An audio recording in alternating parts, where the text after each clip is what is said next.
There's a parsing theme, as devotees will know, and there's a regexp theme. And our aim in the end is to unite these all into one at the top so that you're all totally happy or completely unhappy, as the case may be.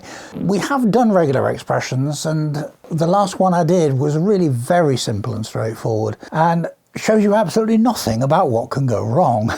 And some of you out there coming up with the usual old jokes, quite right, about, oh, you're implementing using regular expressions now, you've got two problems, yeah. We'll look on in glee as we now take the story a bit further and see what can go right and how powerful regular expressions are, but also a little bit what can go wrong and why you've got to be somewhat careful in your use. So what can it be, this marvellous new example that consumes life, the universe and everything and exhibits a whole load of new features? And you're going to be quite convinced I'm off my head. It's Roman numbers. Way back when we first here at Nottingham got Lex and Yak in Unix version 7, it was in the late 70s. So believe me, I have been, or back in those days, I was setting Roman numbers as an example of what Lex, remember, the regular expression based front end to your compiler, does your identifiers and all that. I thought, all right, as an exercise, just write a regular expression that will accept Roman numbers, all the good ones, and reject all the bad ones. Now, I can't emphasize too strongly that rider is important. It is very easy in a regular expression, quite easy, to get it to recognise what you want, but will it reject all the stuff that's bad? And it is sometimes so easy to overlook.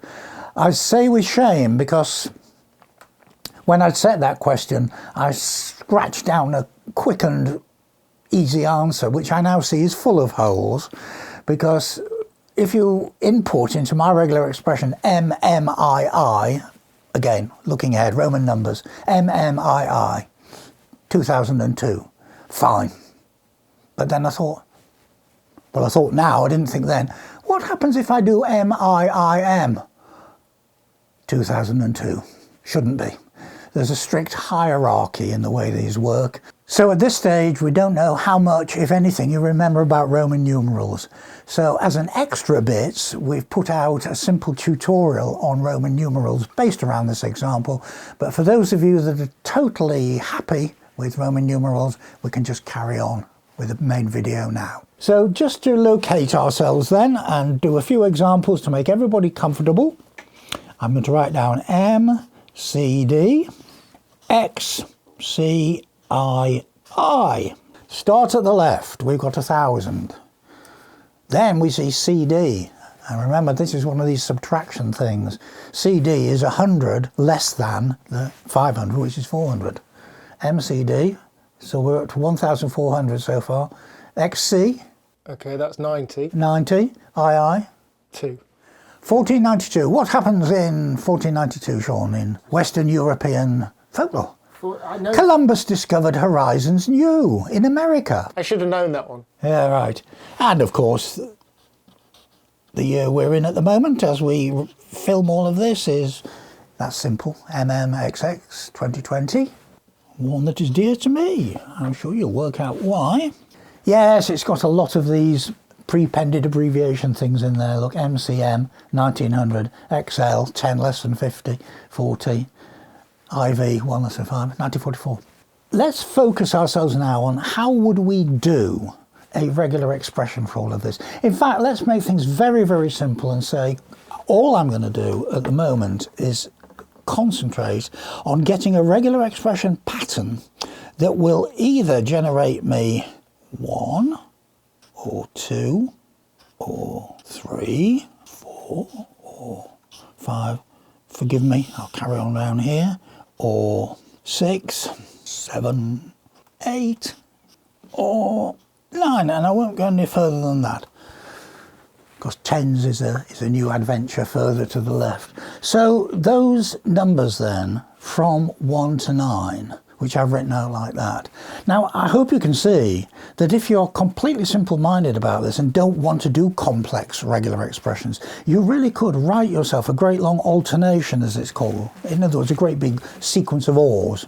And you could do everything from 1 up to thousands and just have this walloping great or clause that your regular expression parser will probably go bananas and say too many alternations or something like this.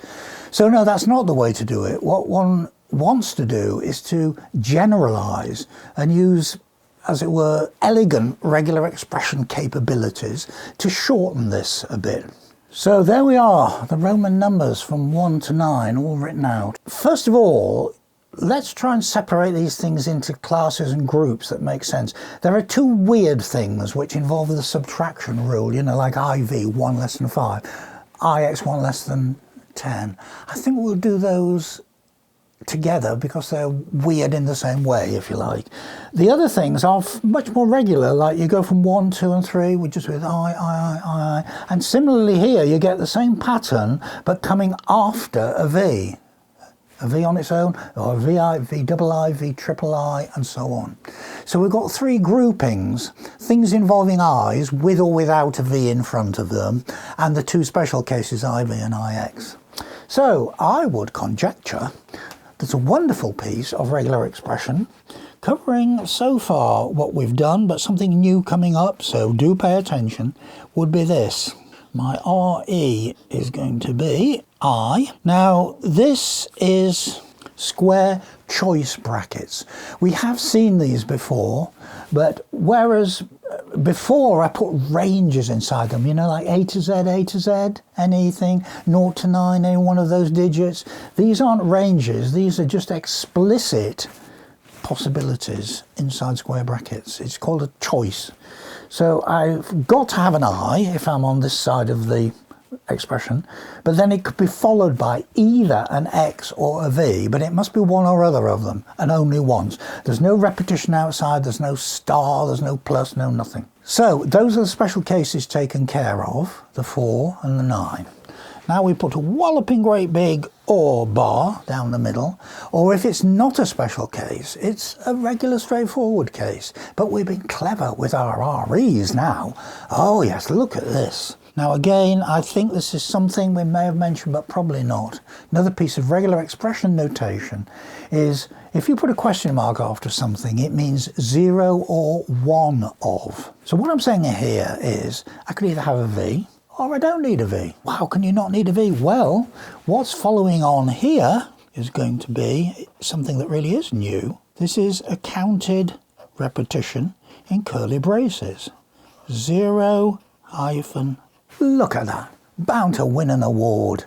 Let's just run through it. The 2 special cases are off on the left-hand side of the OR bar. But if you choose not to go down that route, you go to here and it says, oh, well, if it's not one of the 2 special cases, then it's like the following. Anything between 0 and 3 I's, I mean, you may not have I's at all, you can just have V on its own if you want, preceded by an optional V, 0 or 1 V's. That's giving you the choice of either 1, 2, 3, or 5, or 6, 7, 8, right? Yeah, that's right. But it's all to do with sometimes having 0 of something. Now, hereby hangs a tale about regular expressions, and those of you that keep on posting these notices about you've got multiple problems with regular expressions, well, here's another one. It's the strange case of the empty alternative, which really can gang up to get you, because what you're seeing here in this expression is it possible for it to match nothing at all, and yet that's a valid match? Yeah, it is, because if you choose to ignore what's on the left of the OR bar here, which you can do, it's either or, we come here and we say V, I can have 0 or 1 of those, so let's have 0 of them. The I can have anything between 0 and 3 of those, so let's choose 0 of them. So in other words, choosing nothing followed by nothing is a valid match for a Roman number. And if you think about it, it's true. Nothing in Roman numbers is compulsory. You can have M's, you can have no M's. You can have C's, no C's. You can, you know, all of them. It's all optional. But as you start getting down to the units, digits, you think, I've got to have something. The paradox then about Roman numbers done as regular expression is you've got all sorts of cases that yield you nothing at all, and yet you're going to be very disappointed if you don't have something. But saying overall you must have something, that's not a context-free assertion. That's a context-sensitive assertion. So we'll live with that for the moment, and I think also what I'd like to just show you now, if I can get the screen fired up, and I'm using awk here to demonstrate this. I'm going to add yet another little piece of notation to all of this. I'm going to say that you can, if you want to, insist that what you're matching must just be a valid Roman number on a line on its own, with no writing or messing about on either side of it, just the number. Start of the number, end of the number, finish. Right, and you denote that by saying start of string anchor, end of string anchor. You're basically saying whatever pattern there is must fit between the start of the string on a line on its own and the end of the string of the new line, right at the end.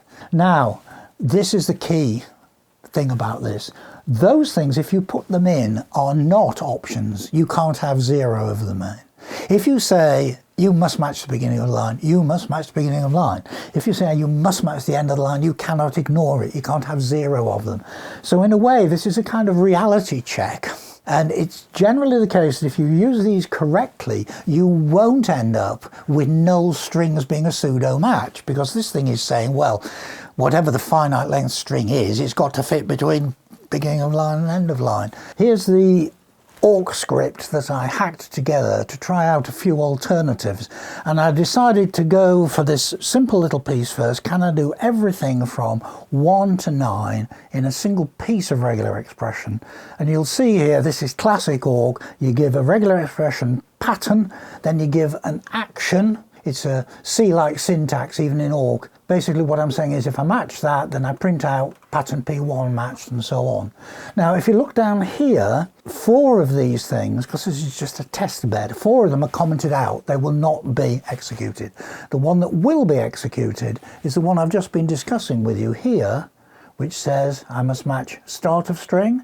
Then here's my regular expression pattern, which I think will work from 1 to 9 inclusive, and then it must match end of string. So I'm hoping that by uncommenting this, that this will work, and I'll type some good and bad Roman numbers at it, and for everyone it's happy with, it will say pattern P0 matched is, and it will echo back what your Roman number that you put in.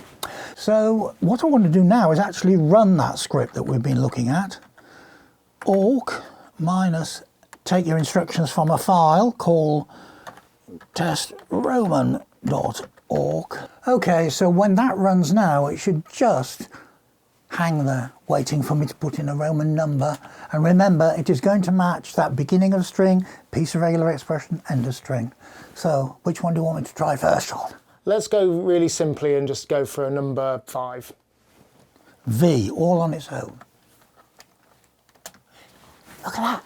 Pattern P0 matched is 5. All right, a bit trickier 4, because it's got that -1 sort of idea. Well, let's put one in that shouldn't work. Go on then, what do you want to type in? Just put in C for Computerphile. Oh, C for Computerphile. Now, you might say, well, that's a valid Roman number. Yes, but it's not being covered by the bit of regular expression I've done. I've done a piece of regular expression that literally, I hope, does 1 to 9 and nothing else. Let's see what happens there.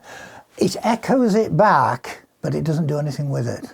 So let's now try 9. Looking good. All right, how about the ultimate test is type in something utterly idiotic like hello. No, doesn't do anything with it, doesn't recognize it. So we're back showing the awk script again, and let me just remind you that what we've shown is that so long as we put the anchors in at the beginning and the end of this pattern, then on minimal testing, but I think we've tried all the options, it's recognised V, it's recognised IX, IV, all this stuff. That one is absolutely fine, and it rejects rubbish. I've actually put in as a comment Stack Overflow's assertion that this is the thing that's the answer to the life, the universe and everything. Let's move right across to the right, and the first thing you'll see here is the piece we've just done. for the units, as it were, I through to IX. But as you go leftwards, can you see that the beauty of this is that has handled the units part of the Roman numbers? It's dead easy to see, therefore, that it's like a repetition of the same idea, but with different symbols. When you come into the tens range, what are the exceptions there? XC, 10 less than 100, XL, 10 less than 50. It's just like the I's and the X's and V's were before, look. Similar. X or CL, or it is an optional L for 50, followed by a tens digit, 0 to 3 of them. You can't say just 1 to 3 because L on its own is perfectly valid as a Roman number. So you see that piece of pattern, similar to the far right one, but just with a relabeling almost of the digits you're using. That copes with the tens. Up here is coping with the hundreds going on to the thousands. So the story finishes off in here by saying, you can have CM for 100 less than 1,000, 900 in other words, CD for 400, and the midpoint of the range, which everything pivots around, it was V there, it was L here, it is going to be D here. I hope you will know that D is 500 in Roman numbers. So there we have it, you see, three very similar pieces of pattern for the hundreds, the tens and the units. And right out here at the far left, M star. And M star means you can have 0 or more 1000s. So we've got the basis there for something that looks like it would do everything. The only problem is these empty matches.